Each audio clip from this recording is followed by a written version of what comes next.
Assalamualaikum warahmatullahi wabarakatuh. Nama saya Andi Muhammad Ardia Pratama Asari dengan NIM 2020 1011 0311 313. Di sini saya akan mempresentasikan hasil kerja saya.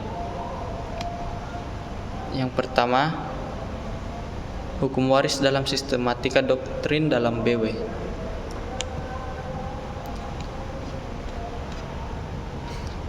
Hukum perdata menurut doktrin dibagi menjadi 4, yaitu hukum pribadi, hukum keluarga, hukum kekayaan, dan hukum waris.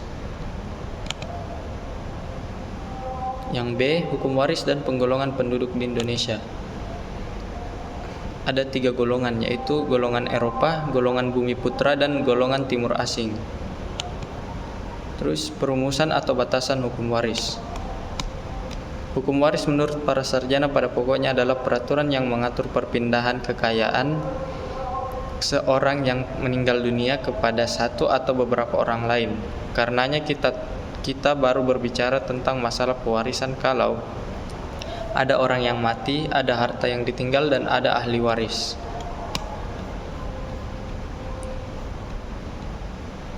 Nomor 2, asas hukum waris mengenai diri pewaris. Terdapat pada pasal 838 sampai 840 BW. Terus seorang ahli waris haruslah orang yang tidak dianggap sebagai orang yang tidak patut mewaris. Orang yang telah dihukum membunuh atau mencoba membunuh pewaris. Mereka telah diputus hakim dan pernah dipersalahkan. Yang ketiga, mereka telah menggelapkan dan merusak wasiat.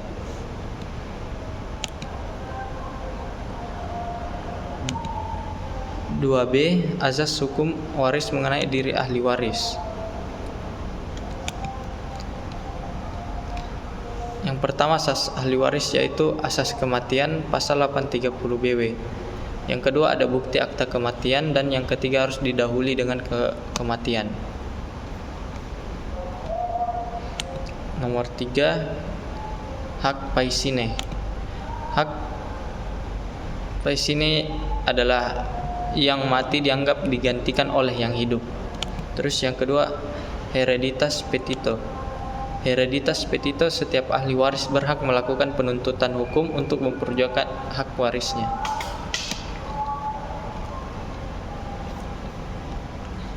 Terus nomor 4,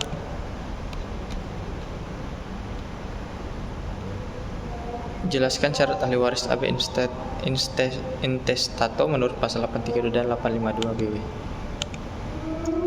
Ahli waris AB intestato dalam pasal 832 KUHP Perdata yang menyatakan bahwa yang berhak menjadi ahli waris adalah para keluarga saudara, baik sah maupun di luar kawin, dan si suami atau istri yang hidup terlama. Yang B, jelaskan maksud dari mewaris berdasarkan haknya sendiri. Ahli waris fit eigenhoef adalah ahli waris yang memperoleh warisan berdasarkan kedudukannya sendiri terhadap pewaris. Misalnya anak pewaris, istri atau suami pewaris. Yang C, jelaskan maksud dari mewaris berdasarkan pergantian tempat. Berdasarkan pada pasal 841, pergantian tempat memberi hak kepada seorang yang mengganti untuk bertindak sebagai pengganti dalam derajat dan dalam segala hak orang yang diganti. Yang D, sebutkan dan jelaskan syarat pergantian tempat. Orang yang menggantikan haruslah memenuhi syarat sebagai waris. Orang yang digantikan tempatnya harus meninggal lebih dulu. Orang yang digantikan tempatnya haruslah orang yang pantas atau patut mewaris. Yang terakhir, pergantian hanya terjadi oleh keturunan yang sah.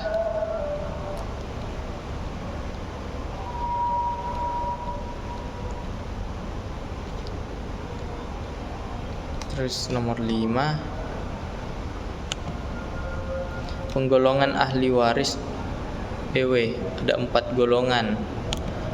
Golongan pertama yaitu suami atau istri yang hidup terlama dan anak atau keturunannya. Golongan 2, orang tua dan saudara kandung. Golongan 3, keluarga dalam garis lurus ke atas sesudah bapak dan ibu pewaris. Golongan 4, paman dan bibi. Keturunan paman dan bibi sampai derajat ke-6. yang B, ahli waris dikatakan ketidakpatutan. Hal-hal apa sajakah yang menyebabkan disebut onwardikheid?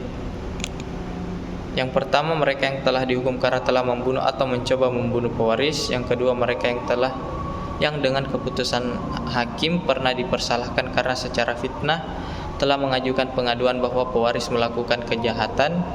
Yang ketiga, mereka yang dengan kekerasan atau perbuatan telah mencegah pewaris untuk membuat atau mencabut surat wasiatnya. Yang keempat, mereka yang telah menggelapkan, merusak atau memalsukan surat wasiat pewaris. Terus akibat hukumnya, yaitu mengenai hal ini ternyata pembuat undang-undang telah lalai untuk mengaturnya. Mengingat bahwa masalah akibat onwardikheid mirip sekali dengan masalah akibat penolakan suatu warisan, maka para sarjana berpendapat bahwa peraturan undang-undang yang mengatur tentang akibat penolakan secara analogis dapat diterapkan terhadap ketidakpatutan. Nomor 6. Sebutkan dan jelaskan mengenai besarnya hak atau bagian anak luar kawin. Anak luar kawin mewaris bersama-sama golongan 1 mendapat 1/3 bagian. Anak luar kawin mewaris bersama-sama golongan 2 dan 3 mendapat setengah dari warisan. Anak luar kawin mewaris bersama dengan golongan 4 mendapat 3/4 bagian. Nomor 7, jelaskan mengenai maksud 874 sampai dengan 894 BW. Maksud pasal 874 sampai 894 yaitu membahas tentang surat wasiat, dimulai dari pengertian ketetapan surat wasiat, mengenai keluarga saudara dan kepentingan orang-orang miskin. Dan yang B, surat wasiat holografis. Surat wasiat yang dibuat sendiri oleh pewaris tanpa adanya saksi, hanya dengan satu notaris saja. Terus surat wasiat umum adalah surat yang membuat pernyataan seseorang tentang apa yang dikehendakinya terhadap harta kekayaan setelah dia meninggal kelak. Sekian dari saya. Assalamualaikum warahmatullahi wabarakatuh.